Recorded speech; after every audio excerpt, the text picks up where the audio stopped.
Hello friends, welcome to my YouTube channel. आज मैं इस वीडियो में आपको टी वाई बैफ का सेम सिक्स के अप्रैल 2025 का एफएम का क्वेश्चन नंबर 2 के सी वाले प्रैक्टिकल सम्स का सॉल्यूशंस बताऊंगी। इसके पहले जो क्वेश्चंस थे दैट इज ऑब्जेक्टिव क्वेश्चंस के आंसर्स और प्रैक्टिकल सम्स के सॉल्यूशंस, उनकी वीडियोस बना के मैंने अपने चैनल पे अपलोड कर दी है और इस वीडियो के डिस्क्रिप्शन बॉक्स में मैंने उसका लिंक डाल दिया है। आप लोग उस लिंक पे जाके ऑब्जेक्टिव क्वेश्चंस के आंसर और प्रैक्टिकल सम्स के सॉल्यूशंस रेफर कर सकते हो। अगर आप लोग मेरे चैनल पे नए हैं so please don't forget to like share and subscribe my channel. Students, जो भी आपको डाउट रहते हैं आप उस पर्टिकुलर वीडियो के कमेंट बॉक्स में आप लोग अपना डाउट डाल सकते हो। मैं वहां से आपको डाउट क्लियर कर दूंगी इस पर्टिकुलर सम से रिलेटेड। आज हम लोग क्वेश्चन नंबर 2 के सी वाले सम का सॉल्यूशन देखते हैं। ये सम आप लोग module number 1 that is business valuation sum आया था। बहुत ही आसान सम है आपका। इसमें आपको एमबीए कैलकुलेट करना है। ये आपको 7 मार्क्स का आया था। आपको दो आंसर अटेंड करना, that is adder question number 2 का ए वाला या फिर क्वेश्चन नंबर 2 का बी वाला और सी वाला बोथ। ये आपका क्वेश्चन नंबर 2 का जो ए वाला जो है आपका, इसमें आपको एनईवी, यील्ड वैल्यू और फेयर वैल्यू निकालती है, जो मैंने आपको इसकी वीडियोस मैंने आपको अपलोड भी की थी। ये आपको टोटल 15 मार्क्स का आया था। और जो क्वेश्चन नंबर 2 का बी वाला है इसमें आपको ईवीए कैलकुलेट करना था, वो आपको 8 मार्क्स का आया था। और क्वेश्चन नंबर 2 का सी वाला आपको एमबीए कैलकुलेट करने वाला 7 मार्क्स का आया था। तो इधर आपको क्वेश्चन नंबर 2 का ए वाला अटेम्प्ट करना था या फिर क्वेश्चन नंबर 2 का बी वाला और सी वाला दोनों अटेम्प्ट करने थे। आज हम लोग इसमें क्वेश्चन नंबर 2 का सी वाला देखते हैं। इसमें आपको एमबीए निकालना है।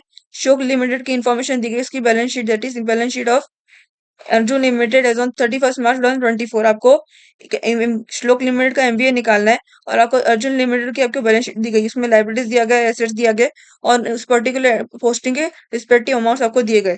इक्विटी शेयर के डिटेल 600 लैक्स है। ये आपको रुपीज लैक्स में दिया गया, सारे के सारे अमाउंट्स आपको।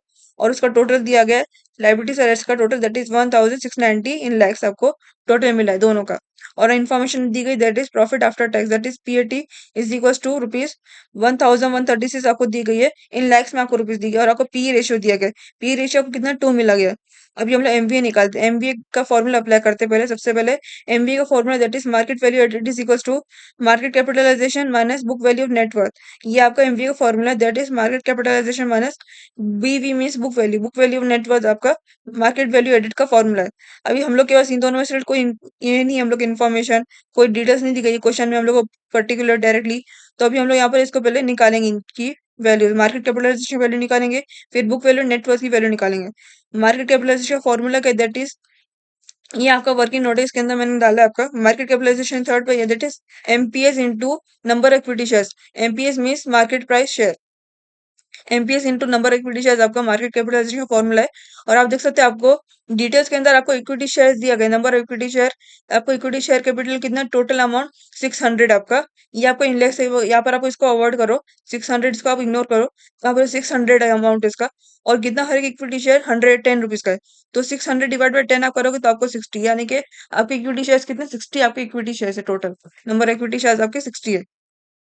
अभी हम लोग को पहले मार्केट कैपिटलाइजेशन में हम लोग को सबसे पहले एमपीएस निकालना रहेगा। हम लोग को नंबर इक्विटी शेयर्स दिए, हम लोग यहाँ पर एमपीएस निकालेंगे।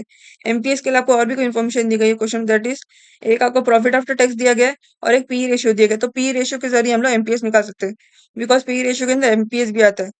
That is P ratio is equal to MPS divide by EPS. ये पी रेशियो का फॉर्मूला है हम लोग को। अभी हम लोग को यहाँ पर पी रेशियो खाली दिया है, एमपीएस नहीं दिया और ईपीएस नहीं दिया। हम लोग पहले ईपीएस निकाल सकते हैं, बिकॉज ईपीएस का जो फॉर्मूला है उसकी इन्फॉर्मेशन हम लोग क्वेश्चन में दी गई है। That is EPS is equals to NPAT minus preference dividend number of equity shares. NPAT means not profit after tax, non profit after tax। यहाँ पे देख सकते हैं आप लोगों को प्रॉफिट आफ्टर टैक्स जो दिया, ये आपका एनपीएटी है। आपको इसको एनपीएटी के अंदर लेना, दैट इज 1130 से आपका एनपीएटी है। और प्रेफरेंस डिविडेंड डिटेल्स के अंदर कोई भी प्रेफरेंस डिविडेंड से कोई आपको इन्फॉर्मेशन दी नहीं गई है, तो आप इसको जीरो लोगे या फिर आपको एज पर द फॉर्मूला आपको ये डालो तो बहुत अच्छा, इसमें आपको मार्क्स भी मिल जाएंगे। एनपीएटी माने प्रेफरेंस डिविडेंड अगर आपको दिया रहेगा तो आप इसको लोगे, क्वेश्चन में अगर आपको डिटेल्स के अंदर दिया जाएगा तो आप इसको लोगे, अदरवाइज नहीं दिया जाए तो आप इसको खाली एनपीएटी का खाली अमाउंट डाल सकते हो। एनपीएटी कितना मिल रहा है क्वेश्चन में, दैट इज 1130 आपका एनपीएटी है। और नंबर ऑफ इक्विटी शेयर्स है, नंबर ऑफ इक्विटी शेयर्स कितना आपका 600। टोटल अमाउंट है 600 का और उसको 10 हर एक शेयर की वैल्यू ₹10 है, तो 600 डिवाइड बाई 10 आपका 60। दैट इज आपका 1130 आपका एनपीएटी है और 60 आपका नंबर इक्विटी शेयर्स है। तो 1130 से डिवाइड बाई 60 आपने किए तो आपको 18.93 आपको ईपीएस की वैल्यू मिली। That is EPS means earning per share. EPS की वैल्यू आपको मिली, कितनी मिली, 18.93 आपको ईपीएस की वैल्यू मिली। अभी हम लोग ने पी रेशियो अप्लाई करके ईपीएस निकाले थे। तो पी रेशियो का के अंदर हम लोग को पी रेशियो हम लोग के पास क्वेश्चन में दिया गया, एमपीएस हम लोग के पास नहीं है, ईपीएस हम लोग ने फाइंड आउट कर दिए, तो अभी हम लोग इनकी पर्टिकुलर वैल्यू डाल के हम लोग एमपीएस निकाल सकते हैं। That is P ratio is equal to MPS divide by EPS. EPS कितना हम लोग को मिला 18.93 और पी रेशियो कितना 2 है, तो 2 is equal to MPS divide by 18.93 EPS की वैल्यू। एमपीएस अभी हम लोग इसको क्रॉस मल्टीप्लाई करेंगे, दैट इज 2 इंटू 18.93 आप करोगे, MPS is equal to 2 into 18.93 आपको कितना आता है, is equal to MPS is equal to rupees 37.86 आपकी एमपीएस की वैल्यू, मार्केट प्राइस शेयर की आपकी वैल्यू है। मार्केट प्राइस शेयर की वैल्यू कितना है, दैट इज 37.86 आपकी मार्केट प्राइस शेयर की वैल्यू। अभी आपको यहाँ पर मार्केट कैपिटलाइजेशन निकालना है, because as per the MVA formula आपको मार्केट कैपिटलाइजेशन आपको चाहिए रहेगा। और मार्केट कैपिटलाइजेशन फॉर्मूला के MPS into number equity shares, MPS हम लोग ने यहाँ पर निकाल दिए, पी रेशियो के फॉर्मूले के जरिए हम लोग ने मार्केट प्राइस शेयर निकाल दिए। और यहाँ पर हम लोग ये नंबर इक्विटी शेयर्स हम लोग ने यहाँ पर निकाल दिए थे, क्वेश्चन में हम लोग कितना 60 मिला था, हम लोग को 600 डिवाइड बाई 10 किए थे, ₹10, तो हम लोग को 60 नंबर इक्विटी शेयर्स मिला था। एमपीएस की वैल्यू 37.86 है, 37.86 इंटू नंबर ऑफ डिशेस 60 है, 37.86 इंटू 60 आप करोगे तो 2272 लाख आपको मार्केट कैपिटलाइजेशन की वैल्यू मिली, दैट इज 2272 आपकी मार्केट कैपिटलाइजेशन की वैल्यू है। अभी हम लोग यहाँ पर एमबीए के अंदर हम लोग को मार्केट कैपिटलाइजेशन मिल गया। अभी आपको बीवी बीवी of net worth that is book value net worth आपको निकालना रहेगा।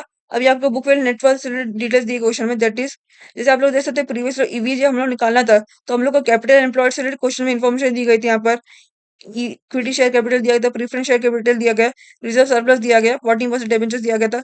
वैसे सिमिलरली एमबीए के लिए भी ऐसा है, जब भी आपको बुक वैल्यू नेटवर्थ का फॉर्मूला के अंदर बुक वैल्यू नेटवर्थ की वैल्यू निकालनी रहेगी, तो आप लोग क्वेश्चन में देखोगे आपको क्या क्या दिया गया है। इसमें यहाँ पर आपको इक्विटी शेयर कैपिटल दिया गया है और आपको रिटेन अर्निंग दी गई है। ये आप लोग नहीं ले सकते क्योंकि आप लोग के बुक वैल्यू नेटवर्थ की इसमें नहीं आती है। तो इक्विटी शेयर कैपिटल का अमाउंट कितना है 600, रिटेन अर्निंग का अमाउंट है 300, तो 600 प्लस 300 आप करोगे तो आपको कितना 900। यहाँ पर ये आपका अमाउंट लैक्स में था, तो अभी हम लोग यहाँ पर लैक्स में that is 600 plus 300 is equal to 900 lakh आया आपका BV of net worth, book value net worth की वैल्यू 900 लैक्स आई आपकी। अभी हम लोग फॉर्मूला कितना अप्लाई करेंगे एमबीए के, दैट इज मार्केट कैपिटलाइजेशन हम लोग को मिल गया और बुक वैल्यू नेटवर्थ भी हम लोग को मिल गया। तो और मार्केट कैपिटलाइजेशन का अमाउंट कितना है, दैट इज 2272 लाख आपकी मार्केट कैपिटलाइजेशन की वैल्यू है।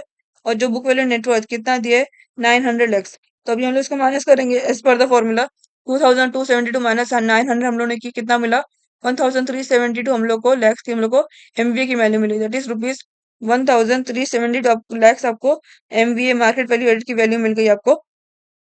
बहुत ही आसान सम था, बस थोड़ा सा आप लोगों को ट्रिकी था कि इसमें आप लोगों को पहले आपको M M A market capitalization निकालने के लिए एमपीएस निकालने की जरूरत है एज पर द फॉर्मूला। फिर आपको एमपीएस निकालने के लिए पी रेशियो का फॉर्मूला अप्लाई करना पड़ा। फिर हम लोग को पी रेशियो की इन्फॉर्मेशन दी गई थी, तो हम लोग को पहले उसको as per the formula EPS निकालना पड़ा। फिर पी रेशियो और ईपीएस दोनों मिल गए, तो हम लोग ने इसको एमपीएस के अंदर अप्लाई कर दिए निकालने के लिए। इससे हम लोग ने मार्केट कैपिटलाइजेशन निकाल दिए। फिर मार्केट कैपिटलाइजेशन अभी हम लोग का हो गया। फिर हम लोग ने बुक वैल्यू नेटवर्थ एमपी के फॉर्मूले के अकॉर्डिंग बुक वैल्यू नेटवर्थ हम लोग को डिटेल्स दी गई थी क्वेश्चन में, हम लोग ने वो क्वेश्चंस की डिटेल्स डालकर बुक वैल्यू नेटवर्थ की वैल्यू हम लोग ने निकाल दी है। फिर हम लोग को एमबीए के उसके अंदर हम लोग ने अप्लाई कर दिए सारी की सारी वैल्यूज। फिर हम लोग को उसका टोटल अमाउंट भी मिल गया, एमबीए की वैल्यू मिल गई। बस इतना ही था ये समय। स्टूडेंट जैसे टाइप का समय आपको 3 से 4 बार आ चुका है, फ्रॉम अप्रैल 2018 टू अप्रैल 2025 के इसमें आपको 3 से 4 बार ये सम आ चुका है।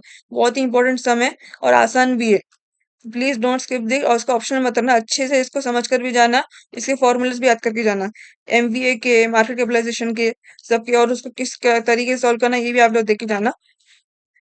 अगर आपको इससे रिलेटेड कोई भी आपको डाउट रहेगा तो आप लोग कमेंट बॉक्स के सेक्शन में अपना डाउट्स डाल सकते हो, मैं वहां से आपका डाउट क्लियर कर दूंगी। आज इतना ही, बस नेक्स्ट वीडियो में आपको क्वेश्चन नंबर 3 के ए वाले सम का सॉल्यूशन बताऊंगी। आज के लिए इतना। Okay, thank you.